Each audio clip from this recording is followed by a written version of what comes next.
That's fine, that's fine. So, no, what I was going to say is if I'm all clutterbuck, I don't want people looking downhill.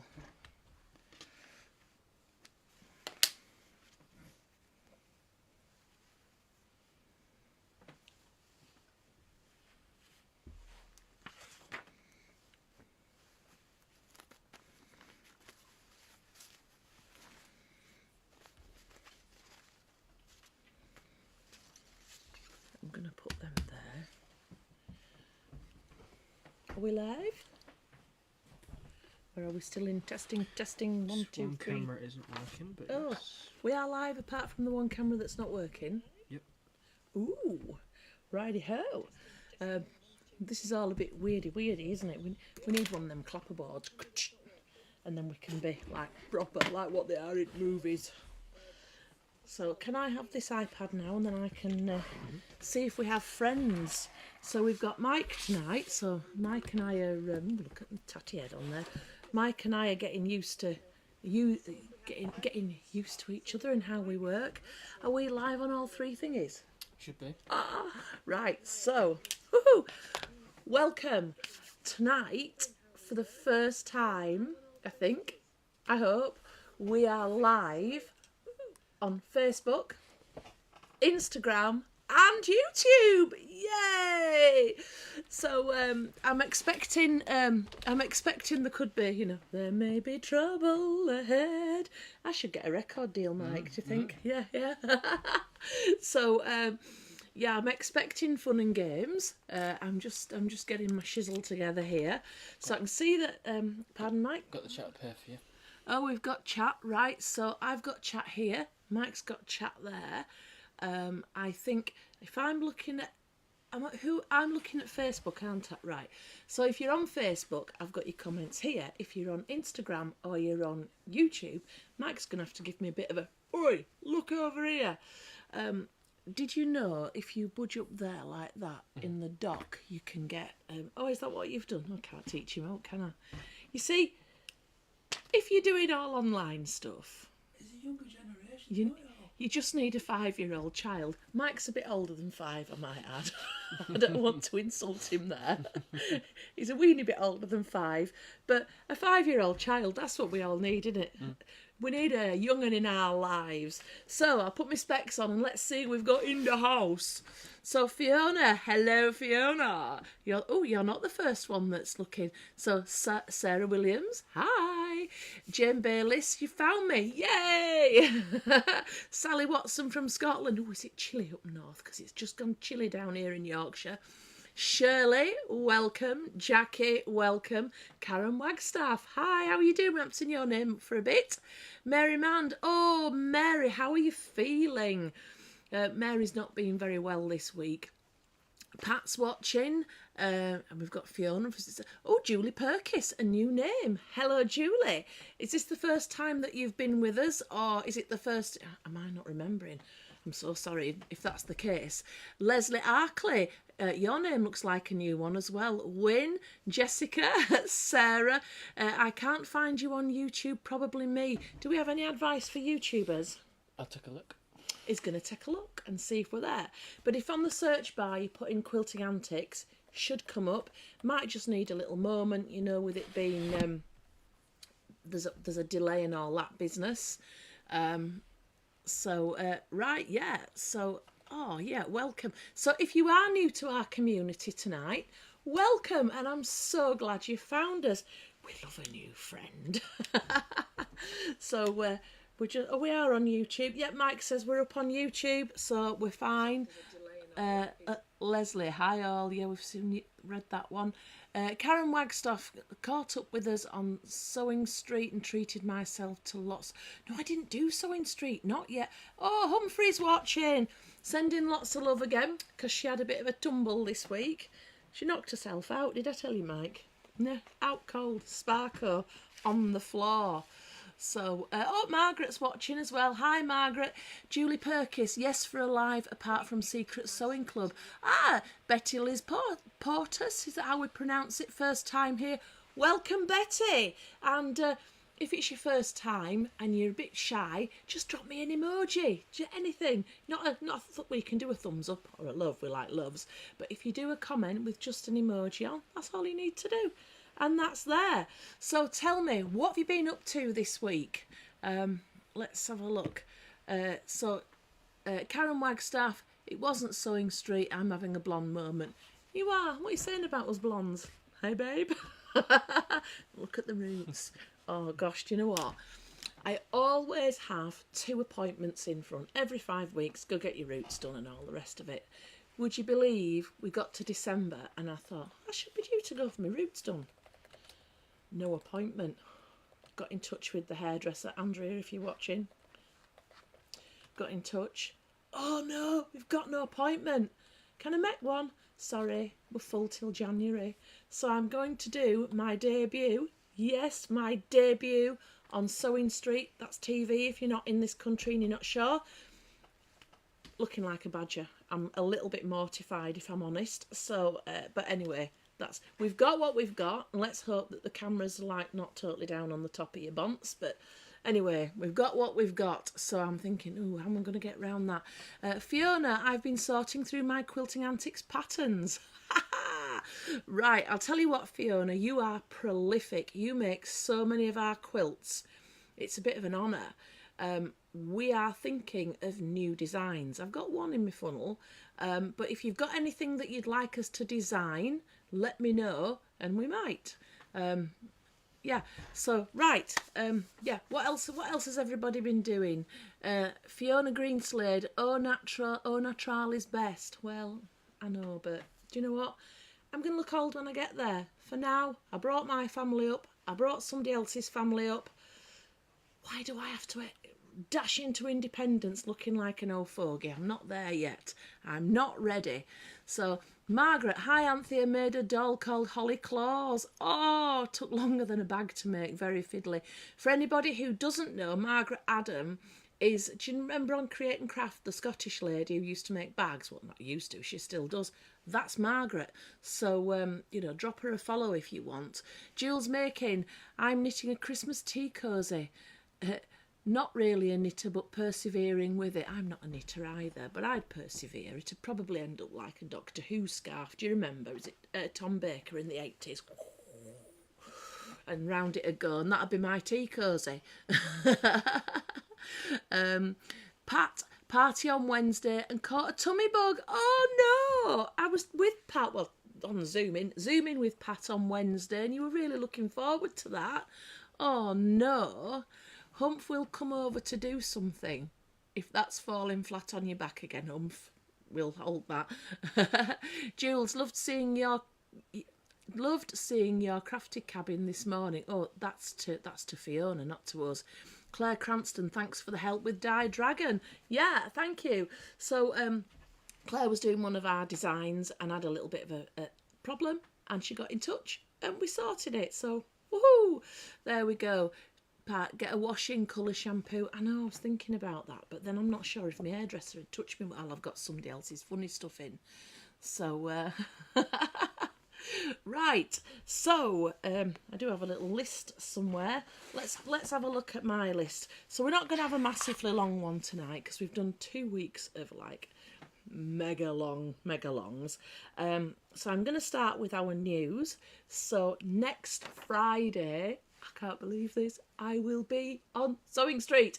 I'm not sure what time my show is on, but they only broadcast in the morning on the sewing part of the channel. So you can narrow it down to 5 hours, well, I hope it's 2 of 5 hours. So I shall be there. I'm not doing anything that's new, but the demonstration side of things is a lot heavier. So we will be doing a lot more demo side of stuff. What's to do, Mikey? Are we all wonky? You know I can't read at that distance, don't you? Those old fogies with the eyes. Not an old fogey. Not an old fogey. So anyway, Sewing Street next Friday. That's the 20th of December. Yep, I will be on there and I can't wait. So hopefully we'll get lots more members of our community while I'm there. It is the Robin behind me. Oh, hi Hazel. I'm just going to have a little read. Fiona, thank you. Jules, Janet Earl. Ooh. Posty's been today, Janet. Janet's been looking through her patterns, had a bundle of 19 once. Woo! My patterns arrived yesterday. May I ask, can I reduce the size of the mice and you? Yeah, absolutely, Janet. Reduce the size of the mice. If you've got any kind of gizmos that'll help you, or stick them on a printer and just do reduce. No problem whatsoever. Hiya, Hazel. Christine, here at last. Yay. Right, yes, Fiona, this is the robin here. We're going to come to that shortly. Right, other things I've got to tell you. We've been really cracking on with the Zoom classes, the online classes. Now, we had a little chat on Wednesday, and I know lots of you weren't here on Wednesday because obviously it's working week or it's party day for some of you, Pat, and all the rest of it. But we did the little Work It Out Wednesday where we talk about what we're going to do on Friday evening. I can't remember what I was going to say. Gone. So we were straight out of a class there, and then we were talking about more classes. Now, a couple of the students in the class suggested making block keepers. I don't know if you've ever come across them. I've got a couple behind me. Just hang on a sec. Let me reach one. I'll go for this. Whoops. Go for this one and knock the other one down. Right, we've made so far 3. They're all the same. Well, the same kind of construction, but different appliques on there. So this one, you've got your traditional sewing machine. When life throws you scraps, make a quilt. The one that I just knocked over is just a traditional scene with a lamb and daffodils, and then we've got one hiding in a box over there that's got teddy bears all like tumbling like a bit of a circus. And the thing about a block keeper is it works like a book, and you've got your elastic to hold it, and you open it, knock on the door, pockets all around, and you store your blocks in here whilst you're making a quilt. Store your blocks because it's boarded, keeps them flat, build it up, and this soft top goes on with your elastic to hold them. So while you're making a project, or several projects if you want, or you can make loads of these, your block keeper will help keep everything not only in one place, but flat and not creased up. I mean, we've all done it where we've got to the end of a quilt and you're like, where's block 12? And it's like screwed up in the bottom of your bag and you haven't got a clue, and you get it out and it's a bit dirty, it's got some sandwich stuck to it. You know, I don't even need to explain it to you because we've all been there. Block keeper, fantastic piece of kit for us quilters. And if you go into class, you can just show off a bit. So our block keeper, I've put the class on the website. So Mike, are you able to do what is it for me? A link off the Quilting Antics website. Yep. So the block keeper class is there. Now I will give you all 3 drawings that we've done for the Applique Centre. So you'll get this, you'll get the lambs, you'll get the tumbling teds. But this is perfect if you've got an orphan block that you like but it wouldn't fit in a quilt. Perfect to use, because I'm going to ask you to complete the applique before the day if you've got a block. So if you go on online classes, just open that page up and do the link straight from the top of that page. Don't open anything else, just do the link from that page there. Yep, right. Okie dokes. So Mike's about to put the link on, which will give you our online classes page. So you will be able to see that and the other class. Now, I haven't got the actual sample out, dashing about like a daft devil just before we went live. I'm like, I've got the twee box out. Couldn't find the one. Well, I could find the one, but the lid wasn't on it. So I've got a different one, but you'll get the idea. So this is in a twee box. Now the one we'll make on the day will be a simple square, 4 sides, although the pattern you will get will have a square within the square, so if you want to take it further, that's entirely up to you, but we probably wouldn't get that done in the session. So in a twee box, if you lift the top off, the sides all fall down. So there we go. Obviously it displays better on a table. And you make a series of pockets and things to store your things in. So let me just get me, oh, I don't know, get a pen, you know, like this kind of thing. Oops, let's go. Let's go over here. So you'd store, you know, whatever you want in there. You can have elasticated pockets, you can have things for bobbins, you can have like a notice board type thing. But anyway, the etui box, the sides, whoops, fall down and are held up. It's not ideal standing up to display this, to show this. Oops. So the lid goes on. And there it is. So on the day we'll make a simple square one. Sides falling down. You'll get to do the lid, and you'll get to do a series of different, you know, insides. What we will probably do in the day is make the 4 outsides, or we'll make at least one outside, let's say.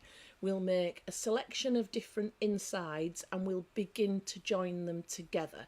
So don't worry if you're a slow worker, because it's a project where you can finish lots of it afterwards. And then if you don't get it finished, what we'll do is a few days later, we'll kind of fix a mutual day and we'll get back together and we'll have a finishing session. So if there's anything that you didn't understand or you thought you understood, but when you went to do it, you couldn't do it, blah, blah, blah, you'd be able to have a session with me. So these classes are delivered over Zoom. Now, I know Zoom terrifies lots of you, but what I'm going to put out is, if you would like a 10-minute Zoom call with me, 5 minutes even, we can set that up. We can do it just the two of us. We can have a little play, get you on there. You can just feel comfortable with it, and then you can decide then, is this something that I could do, or hopefully it will be, but you know, you can have a little decide. And then you might want to book the class once you know you can do it, or you might book the class and then want to practice. It's entirely up to you. Messaging me on Messenger is always the best way to get me. You know, the Meta stuff, the Facebook stuff, because that pings in my face. Emails, I am overwhelmed. So if you want to practice, just bob me a private message, or you can stick it on here now, it's up to you, and we can arrange that. But yeah, so you've got the link there for the classes. There's more than just the 2 classes on there. Anything that's passed, you can have the pattern and you'll get the tutorial that goes with the class. So that's the how-to. The one we've just done this week, we're just mucking about with the editing. It's taken me a little bit longer than planned to get that out to you, but that will be out. But anyway, I'm looking at myself on screen. I look like I've got black eyes. Where are we? So let me have a look at the comments. So, oh, hi Sharon. Oh, Cracticus is watching as well. Humph, #1 son-in-law. Okay then. Right, that's a better design than the block keeper I made. I use wadding in the middle and it's not sturdy enough when I hang it up. Rosemary, you're never late to Quilting Antics. Oh, thank you, Win. Win says the Zoom classes are really good and she's a technophobe. So, oh good, I may be able to finish. In the new year, I'm going to be brave and try a Zoom class. We'll need help though. Janet, you're very welcome to have help. And the 2 classes are for the new year. You can book more or less up to the last minute. As long as I've got time to post your pattern out, you can book, I think the first one's the 6th of January and the second one is the 13th, but off the top of my head I can't remember which way around we're doing them. Sarah's goods arrived yesterday and they're gorgeous. My Twixmas and New Year projects. Hi Lisa. Wynn's got her goodies today as well. Brilliant, brilliant. Oh, I'm on with John Scott. Oh, brilliant. 10 and 12 with John Scott next week. That's super. I've never actually met John Scott in person, so that's fabby-dabby-doo. I'll enjoy that. What about designing the applique and applique Christmas quilt? Well, Michaela's on with that. So we've had the one behind me, which I will be taking on Sewing Street, the Winter's Tale. And they're going to offer that quilt in cotton as well, by the way. I'm not doing it in cotton, but they are. Michaela said she wants to design another one for next year, but we'll see what she comes up with. She's a cracker, is Michaela. Pat, I really enjoyed the Zoom class for the sewing roll, really relaxing. Oh, that's wonderful to hear. So far, the feedback on the Zoom classes has been really, really good. And I've enjoyed doing them, and I'm learning lots too. Let me just put this little Russian doll there with the box. Right, and the other thing, class-wise, we were thinking about a beginner's course. I've got a few ideas about how it'll run. I might do some on Zoom, I might do some independently where we just kind of do the video and all the rest of it. If you're interested in a beginner's course, do let me know and I will make a note of your name, and then we can, if I know that it's something you want. So beginner's course, I'm thinking about a sampler quilt, maybe not a traditional like squares, 12-inch squares. We might sex it up a bit, but I'm thinking about a sampler quilt. And for anybody who's not sure, your sampler quilt, it'll start out, you'll learn things like joining simple squares, then you'll learn half squares, quarter squares, strip piecing, applique, foundation piecing. Each lesson builds on the lesson before, so you don't feel like you're learning lots and lots of new stuff, because each one you've kind of got, the very first lesson you'll be learning about your quarter inch and your seam cutting and your seam, and we'll be doing a simple block with that, and then we'll build you up bit by bit until you've got a quilt. Now I say until you've got a quilt. Some people might turn their blocks into a series of cushions. Some people might do a smaller throw for the back of the sofa, and then people might just be aiming for a super king size. But that's entirely up to you. You just do what you want. You take the lessons that you need, and that's the thing. So if you're interested in a beginner's sampler quilt course, do let me know. Oh, Pat says my favourite John Scott. Oh. Hi, Sharon. Oh, Sharon, we haven't seen you for Yonky Poos. How are you doing?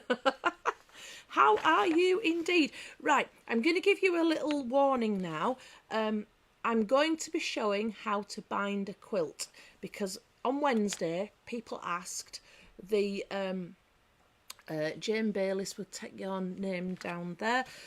Jane Bayliss. Right, beginners.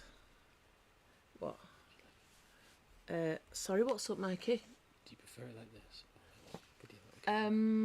No, that's fine. We're going to go there in a minute. So I'm going to show you how to bind a quilt, or how to do your binding, which is mainly you need to know how to start it, finish it, and mitre your corners.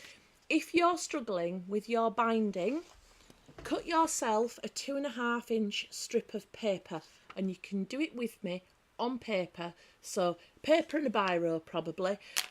If it's not an exact 2.5 inches, don't worry. If you're tearing a strip off the local newspaper, doesn't matter, as long as it's going to work for you. I don't want to inconvenience you, but I'm going to give you warning that we will do that shortly. I was asked by someone earlier this week to show that, so it's going to fit in quite nicely. So what we're going to do, I'm just going to hold them up first and then we'll go to a downhill camera. So last week we had our sale.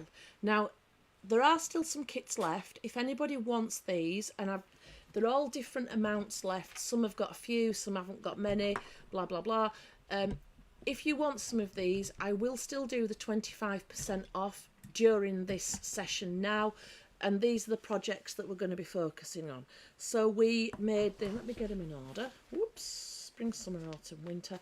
So we did the companions. You might have to go on hold for a second. Oh, we might have to go on hold. What's to do, Mikey? We're having a technical issue. So is that a camera that's stalled? Oh, heck, I'll just burble. I'm good at burbling. So presuming that the microphone's still working, I'm still burbling. So don't leave me. Stay with me. And we're back in the room. Back in the room. Technology. Isn't it fab when it works? Right, so all these quilts have got something in common, or wall hangings. All wall hangings can become cushions, can become bags, can become anything else. So we've got spring companions, which is the nuthatches and the bluebells. we've got summer companions, which is the long-tailed tits in the cow parsley with the little wild strawberries. We have got autumn companions, which is the little pair of wrens in the autumn leaves, and we've got the cyclamen there. And then we've got winter companions, which is the goldcrest with the pine cones and the snowdrops. So that is a whole set there. If you want the kits for these, full price is $29.50. During this session, 25% off. We're going to have a look at how they're made, and we're also going to have a look at, we kind of call it like a free spirit collection. The thing of this collection was it linked very loosely to the Settle Carlisle Railway, because obviously I'm from Settle, and it was things that you'd find on the way. So in the spring one, we had a gypsy caravan, and there's the spring flowers there. So this one was called Appleby Fair, Appleby being one of the stops on the line where they do have a traveller fair every year. Then we had the summer one, which is Free Spirit, and that is the longboat and all the kind of summer flora and fauna going on around it. So that's Free Spirit. Then for autumn, we had Full Steam Ahead, obviously being the railway, we couldn't leave the train out. Very loosely, that's the Flying Scotsman. It's our own very loose version of it. And you've got the little cat in the banking and all the seeds and things that have been flown away. And then there was Up and Away, which is kind of like Yorkshire Airlines. Do you remember that sketch, Ale and Pace? Hey up, wipe thy bloody feet. You've seen the one. Hey up and away. So we've got hot air balloons travelling over the three peaks there and the Ribblehead Viaduct. I mean, that's our Ribblehead Viaduct. It could be any viaduct that you want. So there's these 8 wall hangings, and they all share lots of things in common. So let's get ready for a downhill camera, Mike. Oops, I'm all to cock here. Should I straighten my mat up? No, I'm okay. Right, for all these wall hangings, the basis of them all, so we're kind of doing it like quilt as you go. So you start out backing, wadding. Now I've got here, it's a piece of fusible fleece that I've got, because when it's a wall hanging you can pretty much use anything you want. And then on top here you're going to use a second backing. That sounds wrong because it's on the front, but you get what I mean. I've made there a quilt sandwich, so all my pieces of fabric as they go on here, that's stabilised now, and as I stitch all my fabrics down, it's going to be quilt as you go. Let me lift one of the projects up. I've got the autumn one here. As you can see, they're all the same. You start from the top. So this one, where I've just put a piece of calico there, this one you could have the blue one as your background and just have one background, yeah. Or you could do the calico as I've done and then build it up with your blue. In the kit, I'm not actually sure off the top of my head if the blue does go all the way down or whether it just goes to like here. I'm not sure. I'd have to hold all that information in my brain. And it's only a little brain at the best of times. So when you put your fabrics on, start with your background, put the blue down first, then you're going to put the green on. Stitch along this top line here, and as you can see there's parallel lines of stitching on there. Now that's just quilting. It's through to the other side, see? There you go, all the way through to the other side. That's quilting as we go. Then we're putting the brown part of the background on. Again, sewing along. I can't remember if that's in 1 or 2 pieces, that one. It doesn't matter because it's covered with the leaves. Put that on. Put whatever stitching you want to divide it up. And again, it's quilt as you go. Finish with the green piece. Stitch that on. I'm going to turn it over so you can see again on the back. There you go. Quilt as you go. So your background is quilted. That's taken care of all your housekeeping. Now all you need to do with that quilted piece is put on the decoration. So we all know how to do fusible web applique, and we've got, you know, we've done lots of things. So here we've just appliqued flat onto the background. The toadstools flat onto the background. The bird and the branch and the acorns are flat onto the background. And then to give it the texture, here we've got 3D leaves and the cyclamen, which aren't behaving very well at the minute. And all we've done there is bonded 2 layers of fabric together. So this is, you see as I'm turning it over, it's 2 right sides. So that's 2 layers of cotton. Bond them together and then cut yourself a leaf shape out and draw around your leaf. Let's get some paper on the job. So you've got your fabric. Oops, where are we? In fact, I'm going to cut a pretend leaf and then I can kind of show you. Oops, I should have had this part sorted, but I was too busy preparing a different part, and I'll show you when we get to that in a sec. There we go. So we very roughly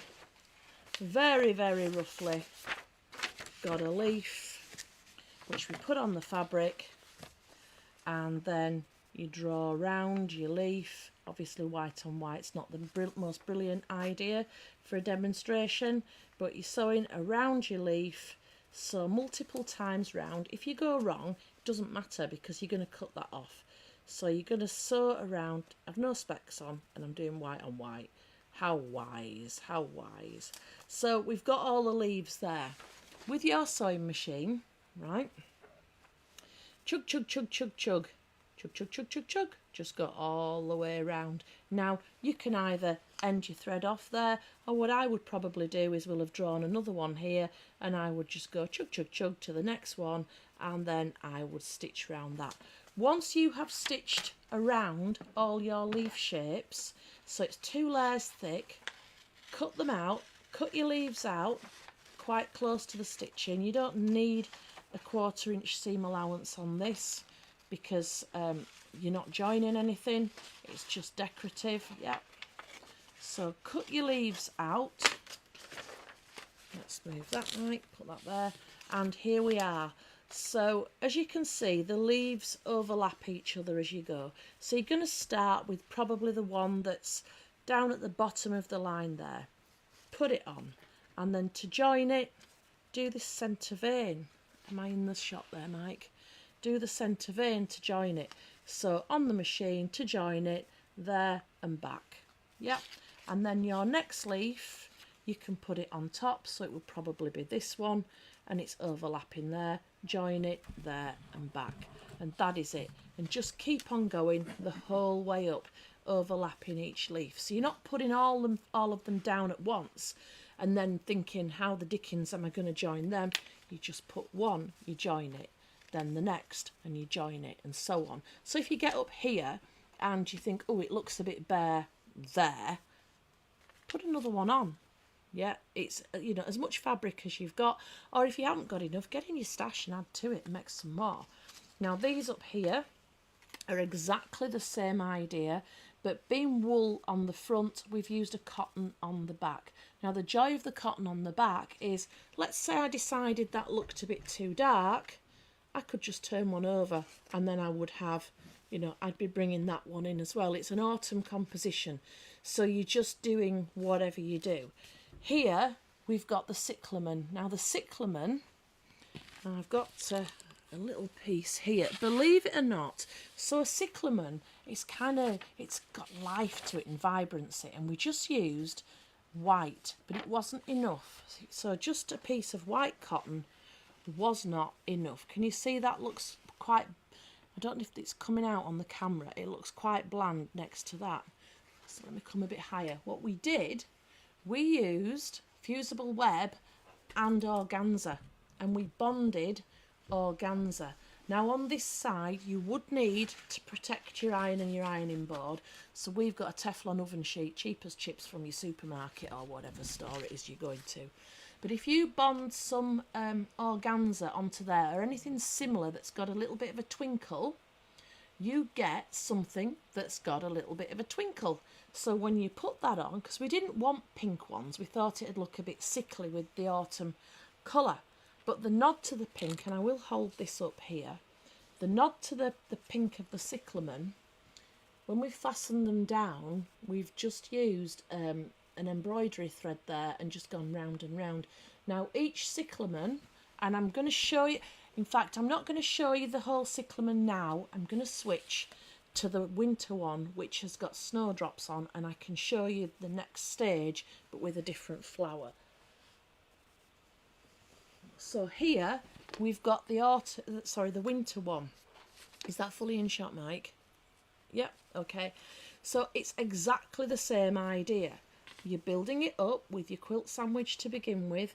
You're starting at the top, placing your top fabric, overlapping here, join there and back. Next one, join there and back, working your way down.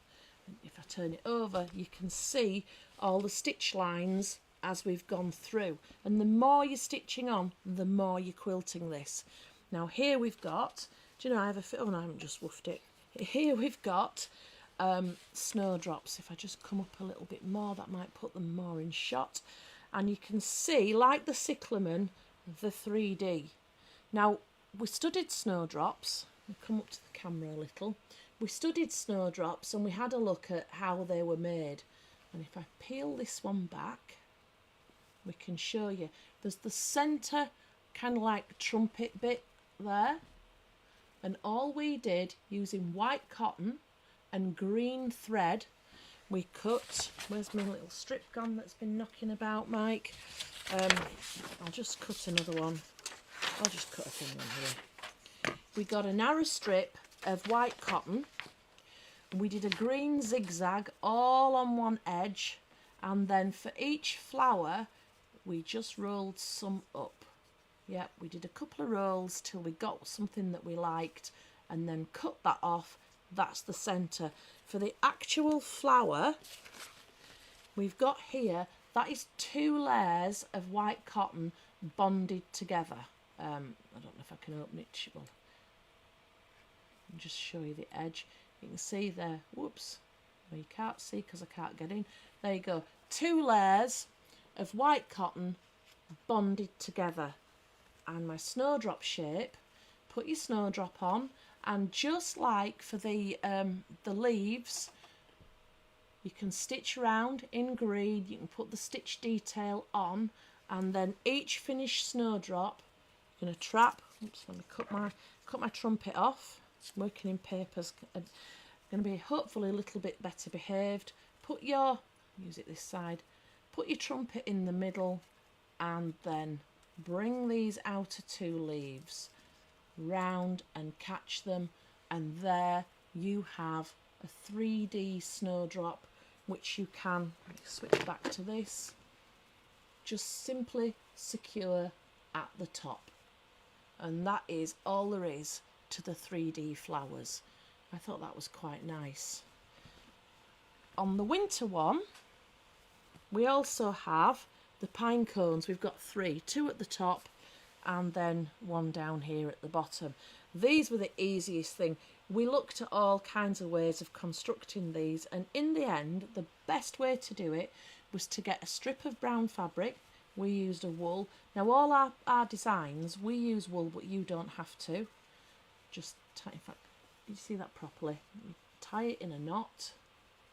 Now you've got to play around to fit 3 on the same thing, so sugar it up a little bit and then pull it as tight as you can, and then chop that off and chop that off, and you have now got a 3D pine cone that you can stitch, hand stitch straight onto the background. Obviously you're going to have to, you know, catch it a little bit, but that is a pine cone, and I think you'll agree they look fantastic. And actually we used some it was a textured wool, and it was a bit ugly really, but it looks fantastic once it's tied in these little pine cones. And then for the pine needles themselves, these are just done in stitch, and there's no right or wrong way there. Start at the top, down, back, down, back, down, back, chug a little on, down, back, and all the rest of it. If you draw a line on there first to follow, you can do all your down back and chug down this line and then cover your line with the branch. And because it's such a skinny little piece for the branch, it should pretty much bend and wiggle to where you want. And that is the winter one. This was probably, there's something about this one, it's my favourite, I think. But then I'll pick the next one up and I'm going to tell you that's my favourite as well, so don't take any notice of me. And here we have the summer one, exactly the same, just the ratios are different. So start out with your little quilt sandwich, just like the rest of them. Put your top layer on first, then your walls. So the walls, rather than messing about with a little piece for each piece of stone, it's just a chunk. You probably see better on the back. Oh no, she's actually covered this one up. I can see through there. I don't know whether you can. The walls are on there. But anyway, the walls go on, and then the green at the base. The leaves are just the same as the others. These flowers here are just the same as the leaves. They use 2 layers of fabric, and then she's drawn round her flower, stitched on the line, and to hold the flowers to the background has machine stitched. Come a bit closer so you can properly see. Machine stitched, is that in focus, Mike? Like a little star shape, and finished it off with a tiny little seed bead that just tidies up the middle. So we're all done there. Little strawberries have got just little straight stitches for seeds, and the cow parsley, instead of doing flowers at the top, it's just a little spray of seed beads in kind of neutral clear, and it's not gold, there is no gold in there, but it's kind of a yellowy gold, creamy gold seed bead that's in there. Just put them all across the top, as many as you want. It's quite good fun, that. I think that's actually why Sue put a second backing on, because there was so much hand stitching up here. So that's the summer one with your gorgeous little long-tailed tits. They always flock to long-tailed tits, which is why there's 4. All the others, there's only 2 birds, but that there's 4. And then here, last but not least, we've got spring. Now let me hold spring up. So straight away, you know how these flowers are made. You know how these leaves are made. It's exactly the same method as the others. And the bluebells here is exactly the same method as the snowdrops. But let me show you inside each bluebell. What Sue's done is she's made little pendulums from 3 seed beads on a length of embroidery thread. There's just a knot behind the beads to stop them from sliding the wrong way. Just as many as you want there. I'm doing it like this so you can see. Mine have been in a box, they're a bit squashed, but when they're on your line, why did I say that, on your wall, they won't be as squashed as this. So they are absolutely beautiful. And Louise, if you're watching, that is the same method that you would do your foxgloves. There was only one foxglove kit last week and Louise got it. So all those wall hangings, we've just dealt with all of them just in that short demo, because the technique, it goes through. So you've got your snowdrops there, which is the one flower just curled round. It's the same technique for the bluebells, and it's the same technique for the cyclamen. Your leaves, you've got the technique which we showed you for the cyclamen leaves. There's no leaves on winter, but it's the same technique for the flowers and the leaves on summer, and the same technique for the flowers and the leaves on spring as well. So all these wall hangings are 25% off if you want any while stocks last. Right, let's have a look.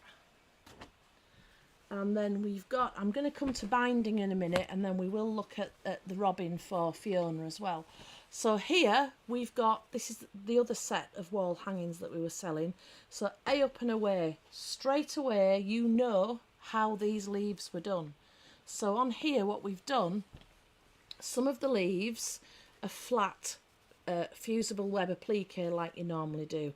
We've played around with different textures. So you've got some leaves are cotton and then some are wool, and it's more the ones furthest away are the lighter weight fabrics come forward, and then you get a little bit heavier. And because these leaves are 3D, you can do this thing where you're hanging them off the edge, so no longer are we confined by the binding, by the size of the wall hanging. We've got all this extra to play with as well. Now, a few weeks ago, we were doing the Rudolph reindeer head, and I showed you how to do the applique on the inner form. The balloons here have been made first on inner form, which is a foamy kind of stuff. So if you make, I mean, you can applique them flat down. The baskets are actually flat down. But the balloons, let me feel that one. The balloons, all three of them were made on inner form. So you would put the whole piece of cover with blue, then you would put a whole piece of yellow on, then you'd put the green on, finishing off with the red on top before cutting out your inner form. That gives you something which just jumps forward a little bit. These balloons don't make any apologies for being here. They are absolutely in the room. And you've got this beautiful, beautiful owl. Now the owl was done using inner form underneath it, and the wing also, which just gives it, let me bring it up here, a double thickness. So it's looking as plump as it possibly can.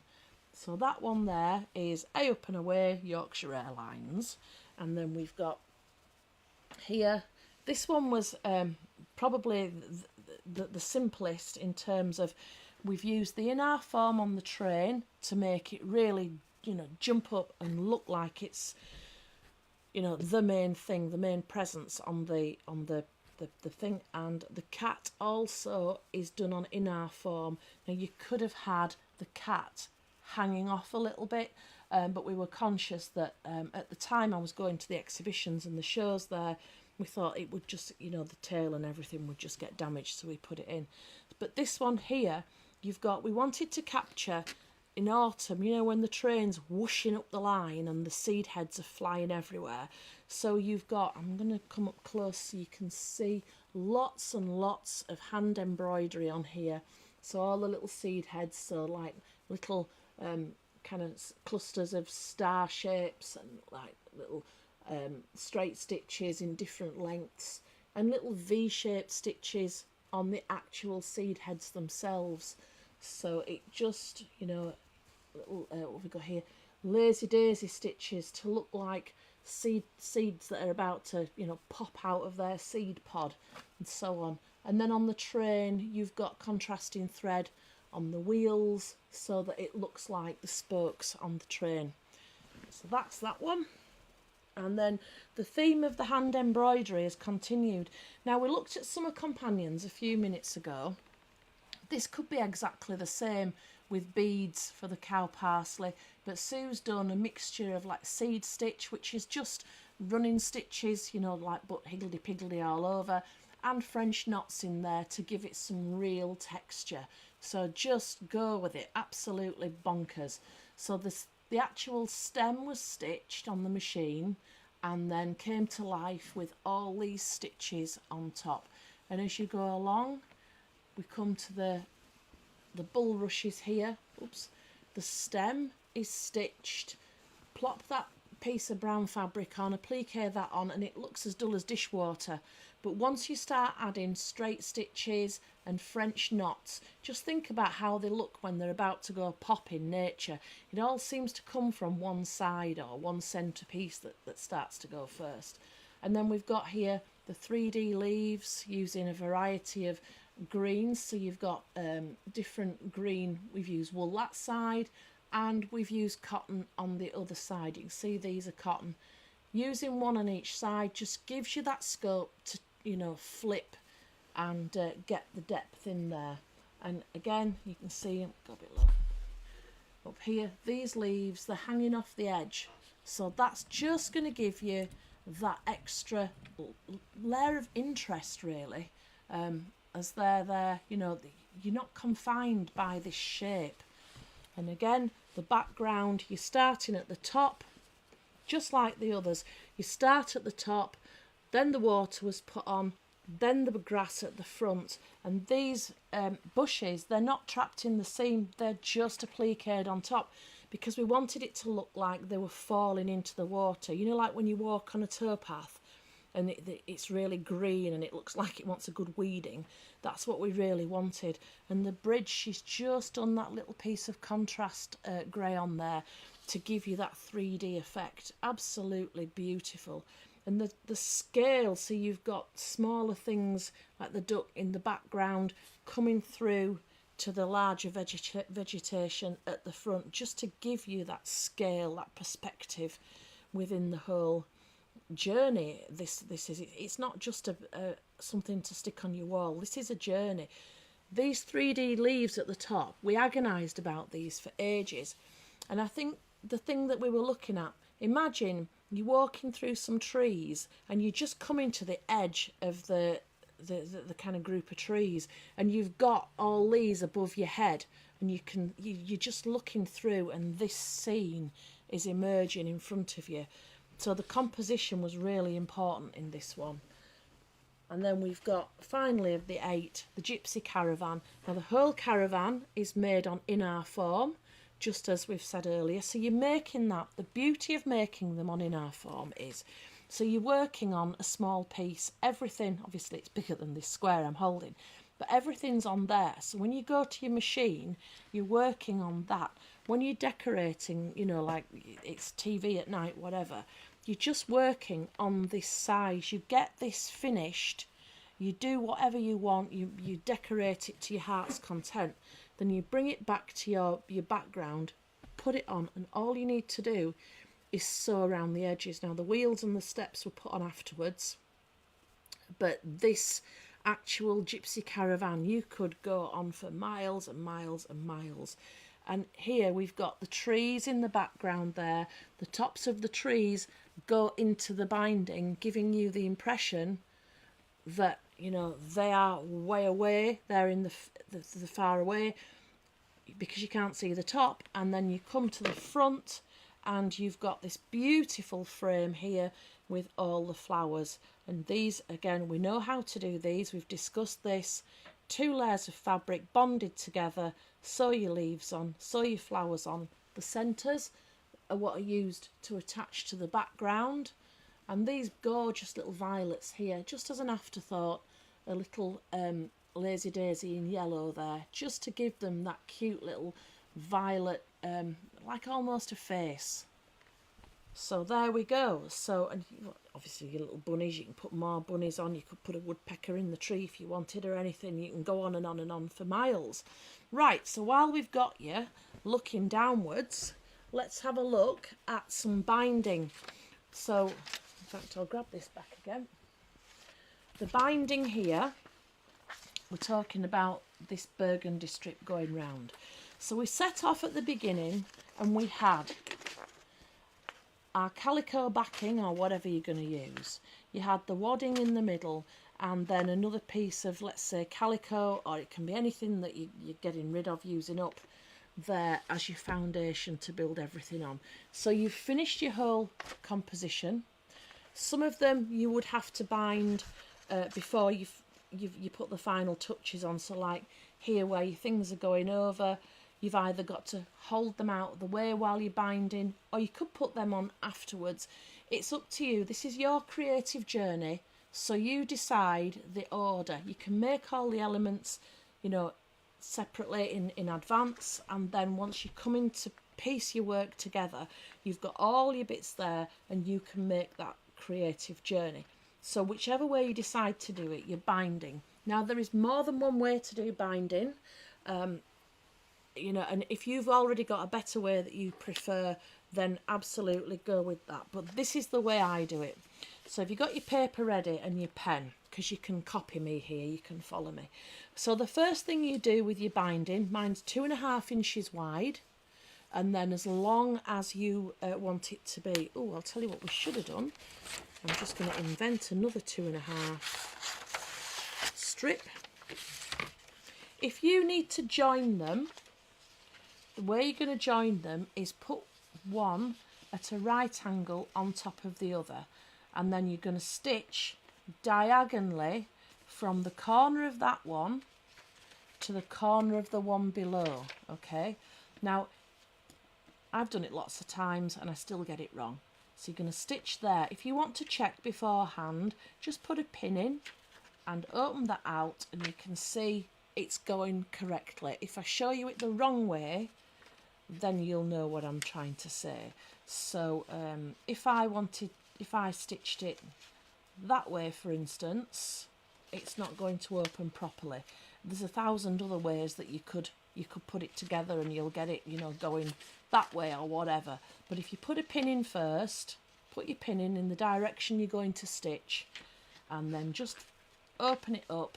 As long as it makes that straight and continuous line, that's fine.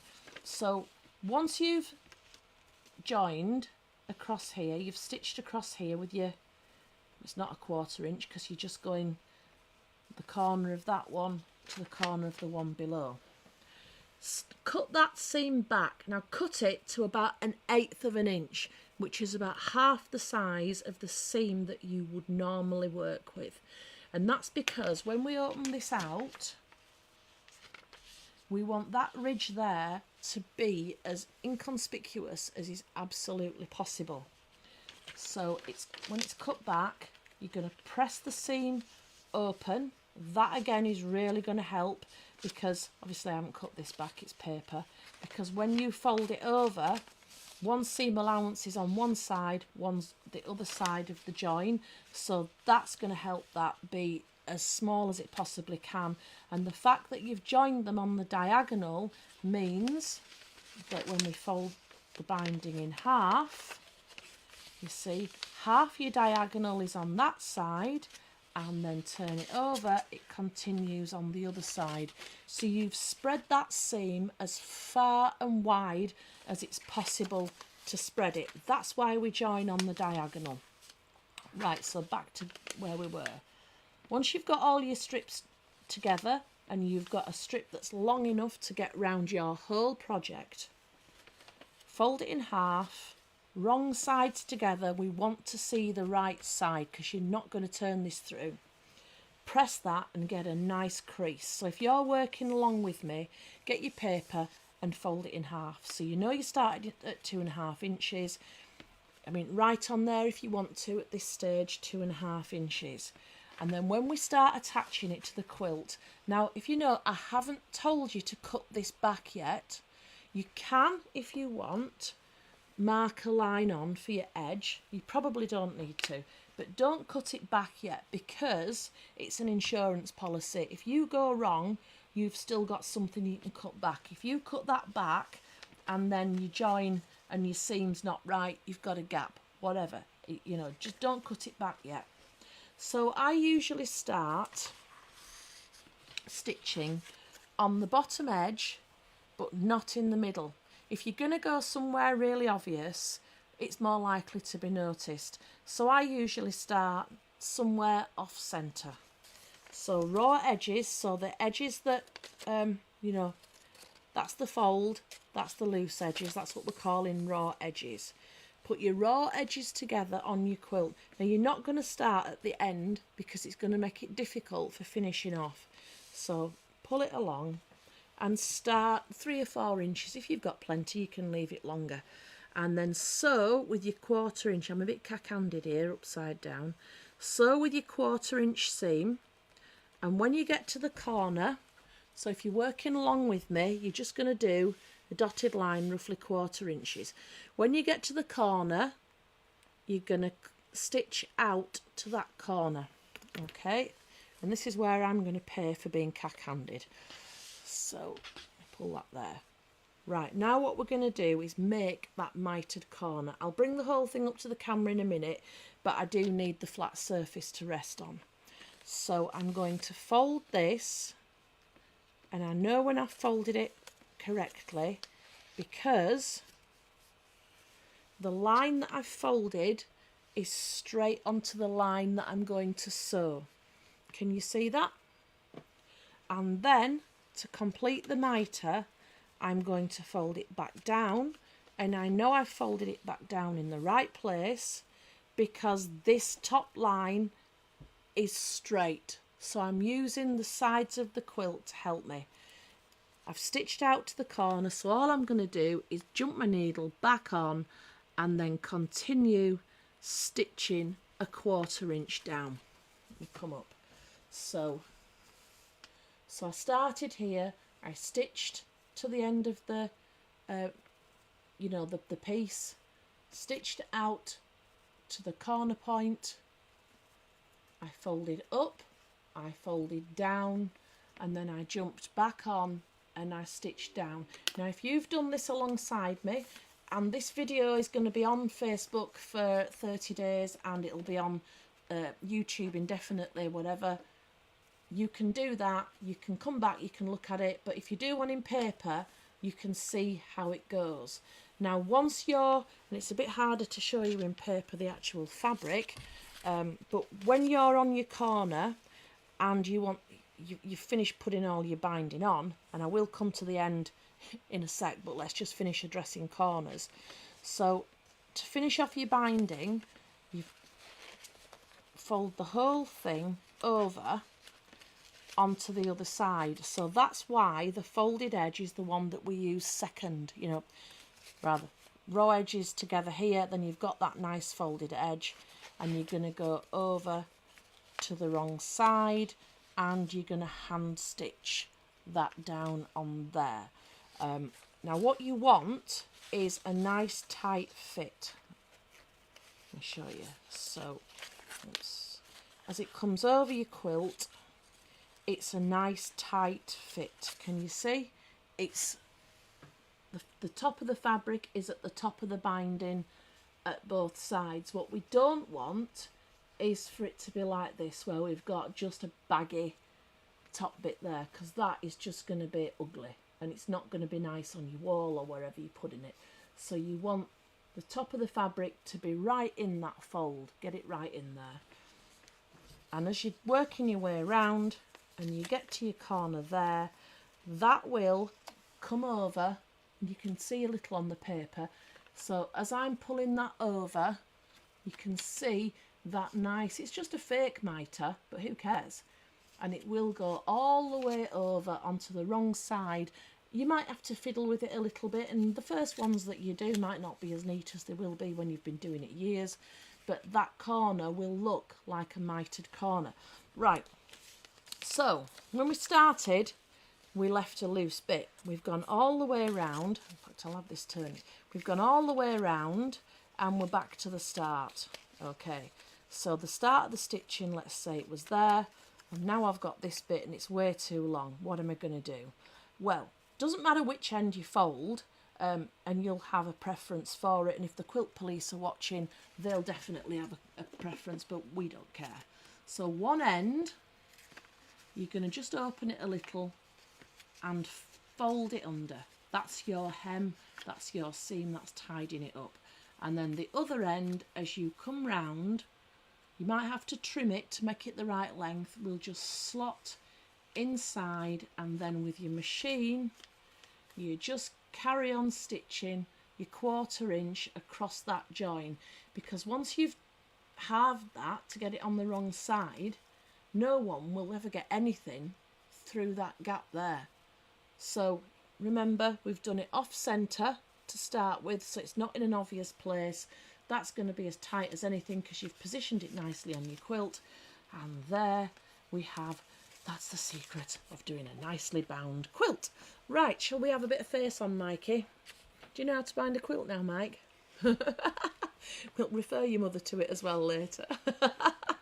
So I'm going to just have a look on here, because I never even looked to see if anyone was commenting while I was doing whatever. So let's have a see.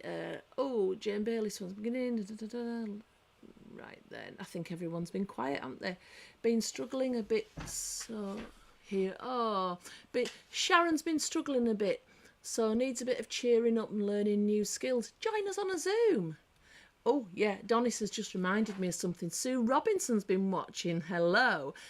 Jules Makin would like a spring companions, please, Donis, if you could mark that down. Jules says hello to Gail. Mary, A joke. A new aerobics class opens in Yorkshire. The teacher comes out and says to the class, right, ladies, hands on thighs.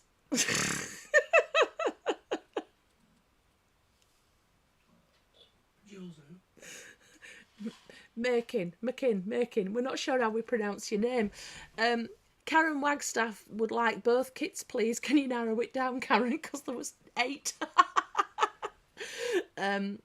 Mary, the class do exactly as they are told, and for the rest of the lesson no one can see a thing.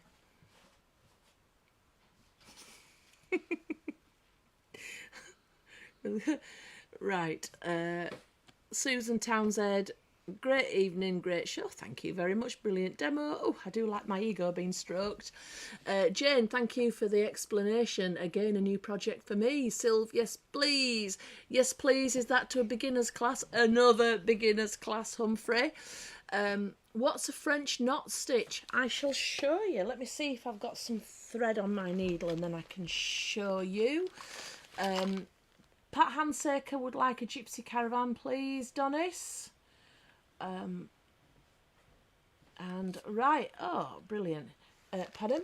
Yeah. If you would like to write that down. If you bear with me just a sec, I shall thread my needle up and I'll show you how to do a French knot.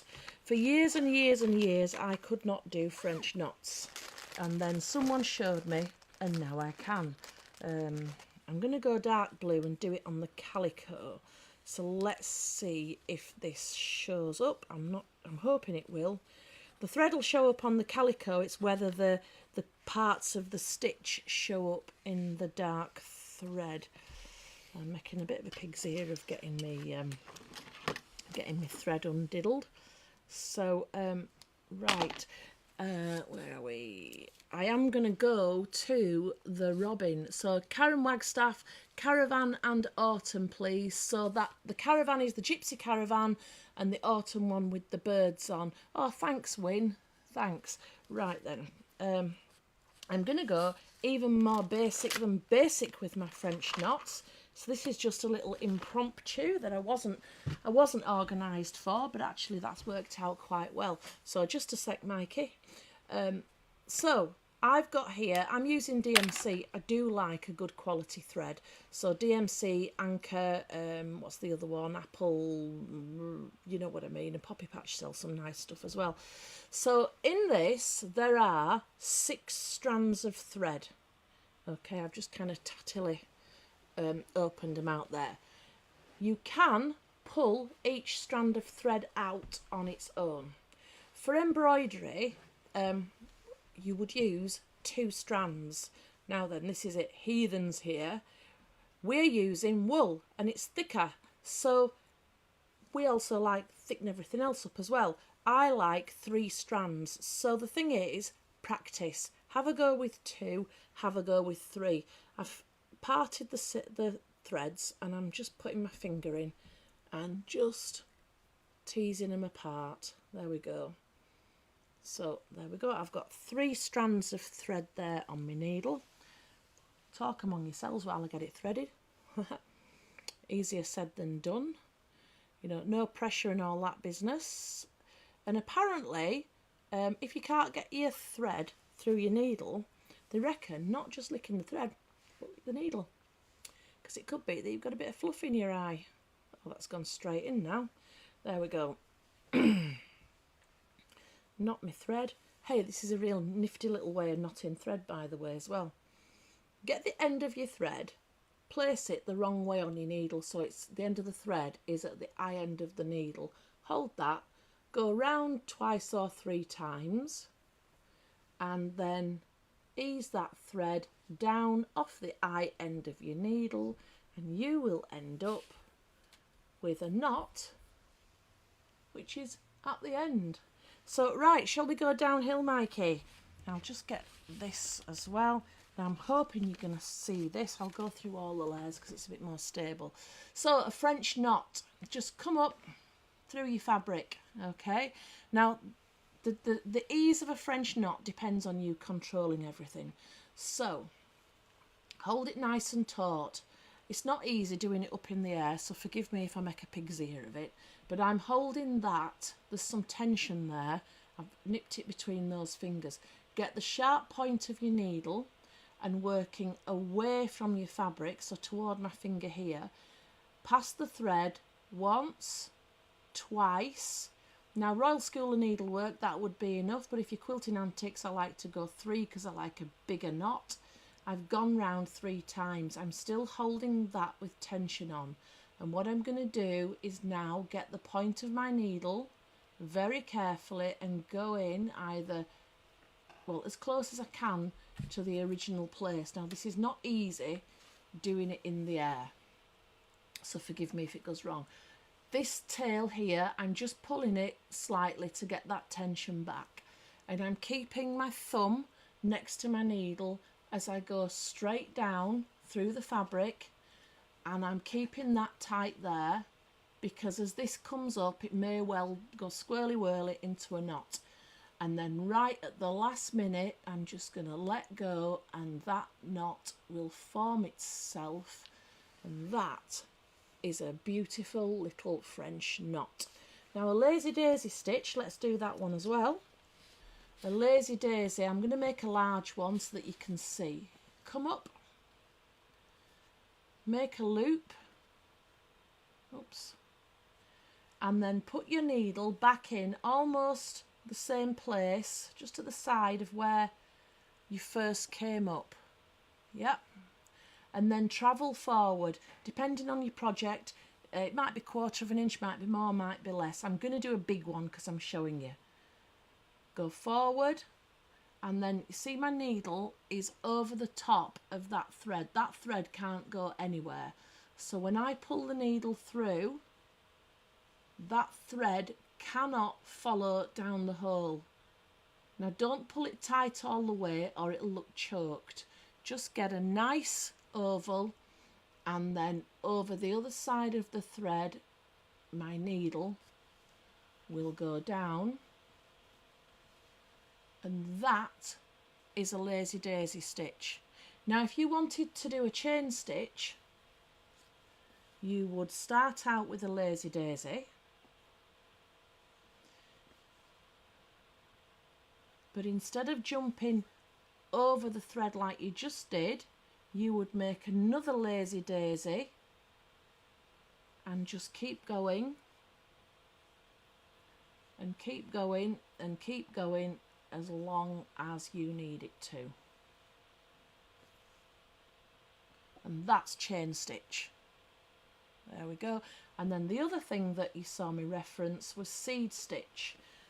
And all that is, it's just a little running stitch and then come up somewhere else and do one in a different direction and just keep on going to your heart's content, and just make a little pattern. And you see it's all, oops, really random, and just keep on going and going and going, and that's seed stitch. And your back stitch, which I'm sure we can all do, but I'll show you anyway. So go to start a running stitch, travel underneath, come up, and then go back to the start and go down that same hole, travel forward, not to there, but another stitch length on, and then go back to here, and so on and so forth. Now with your, I'm going to just do this one wrong to show you. With your back stitch, if you don't get it in the right place and it looks a bit unsightly, unpick it at this stage. Don't get right to the end of your line and then think, oh, that stitch lets it down. Unpick it right now and let's get it right before you move on, because it's only one stitch to unpick. And if you've got to thread your needle again, you can just like tidy up the ends with your scissors. So that's some basic embroidery. Our embroidery does not go much further than that. So wow, that's amazing. Looks so simple. Yeah, you've got the video. You just, you know, rewind and watch it as many times as you want. So, oh, hi Glow. There we go. Right, now then, shall we have a face on? That's me. So, I've promised Fiona that we would look at the robin. So, here we are. Here's our Christmas robin. Now, you can get this as a standalone pattern, but it's a doorstop or whatever you want it to be. But it's also in the Bless This House collection too. So the robin, he's created really, really simply. He's like a series of, where's the easiest one to see? Like sections of an orange. You can see going down here, sections of an orange. The most difficult thing was getting the colours.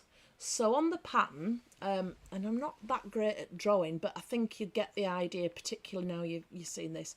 You're going to join a brown and a red together to make that section, but the height of that does kind of change. Well, it's in reverse there, but you've got 1 section, 2, 3, 4 sections which are both brown and red.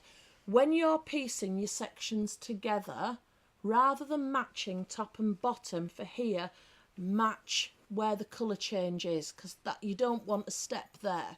So use that as your match point as opposed to top and bottom. Now, your top and bottom, don't go right to the top of the seam. Leave about 1/4 inch open because you're just going to fight with it. So your bottom, you're going to need to put you need a hole anyway for your stuffing or whatever. And that's finished off with just a patch which is stitched on. And the top, we don't want a patch on there. We've got a Santa's hat. Now, all this is, seriously, is 2 triangles joined together with a bit of fluff at the end. Fleece, anything that you've got will do that. And then so that it behaves, we've pushed, and if you can tell, there's some wadding in there, just to that point there. It's just got a small handful of wadding in, and that's just going to help him to wobble off to the right side and behave. So other techniques that we've used in here for the beak, the wings and the tail. Again, he's been in a box. His tail should be a bit more outy, but he's been squashed. It's borzoi in our form trapped between 2 layers of fabric. So what I would do is I would cut my borzoi in our form to shape, stick it on my first piece of fabric, sew round, cut the brown back to the line, and then put that onto some more fabric, stitch round again, and then you've got a double side. Hope that makes sense. If you want to tidy it up with some zigzag using matching thread round, then you don't have the borzoi showing through, so it's nice and closed. So make the tail like that, make the wings like that, and make the beak. The beak will slip in between the layers when you're doing the seam, and the rest is just hand stitched on. Just hand stitch them on afterwards. So he really is that simple, and he's a good bit of fun. And after tonight he's going in my house, ready for the children coming at Christmas. In fact, Ella, my granddaughter, we're going to do a little FaceTime over Christmas, and Ella will be leading it. She'll probably say hello and leg it, but hey ho, we're going to start somewhere. So let's bring things to a close now. So there we go. What do we got? Right. Oh, thank you, Fiona. She's sure she'll be okay now. He's not difficult, as I say. And here, I'm going to say I'm not perfect, but actually I'm better than I thought, just at the sides. You can kind of bully those seams. You know, if you know how you do your seams where one's going the other way and blah blah. You can kind of boss them by turning them and make them submit. So right, for now I'm going to leave you, because tonight was never about being a big selling one. Oh yeah, Janet Earl, she's sent a parcel. Let's have a look. Let's see what Janet sent. Oh so thank you very much, Janet. I'm just going to say this, not for you but for everyone else. Janet sent this to our old address at Watershed Mill, and our postie brought it all the way up. We aren't at Watershed Mill anymore. We moved when we had a place built at home. But thank you anyway, they got here. So let's have a look. Oh, Janet. we have here a lovely, oops, let me just take all the packing out, a lovely set of mince pies off Janet. And I do believe you made 7.5 dozen the other day. So thank you very much. Would you like one of our mince pies, Michael? They look good, don't they? They do look good, don't they? Donis, would you like one? Yeah. And I shall have one straight after the show. I'm not going to have one now while I'm talking. All the rest of it. But thank you very, very much, Janet. Things like this just mean so much. So thank you. Right, just to recap, I am on Sewing Street next Friday. So should get back in time for our live, hopefully. If we're a few minutes late, you know, because it's M6 and all that business. I'll stop rustling. I'm going to put that. Oh, I can't see the comments. Put my speckies on. So, oh, Louise, have you got any of that red? The red there was discontinued and we just had that scrap left, and that's why he never became a kit. So sorry about that, Louise. Shirley, thank you. So next Wednesday we'll be doing Work It Out Wednesday. So if you've got ideas of anything that you want to know how to do, and I don't care whether it's one of our kits or patterns or somebody else's, if you need a bit of a hint or a tip, ask me and we'll see what we can do.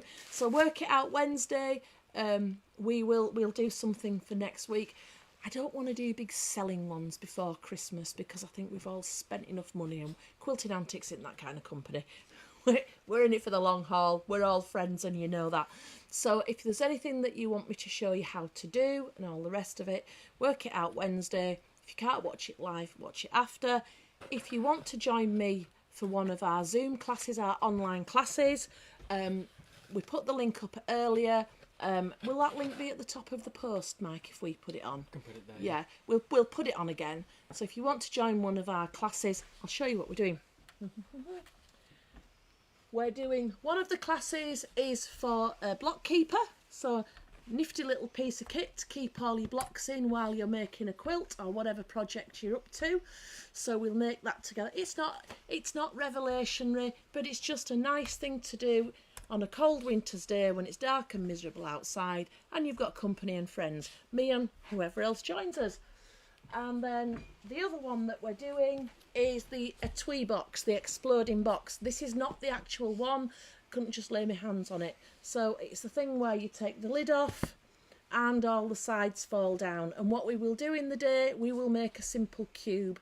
And then if you don't get finished for either of the projects, we'll have a finishing day which we can arrange at the time to suit everybody, and just get something in so that everyone gets a completed project. So if you fancy doing a Zoom class with me, let me know. If you've never done Zoom and you're terrified, let me know and we can hopefully help you through it and have a little practice, like a private practice. Melanie, oh no, I'll miss Sewing Street on Friday as we'll be heading south for Christmas. Oh no, hubby's got back today after 6 weeks. Oh my gosh, that's all your sewing time gone, hasn't it?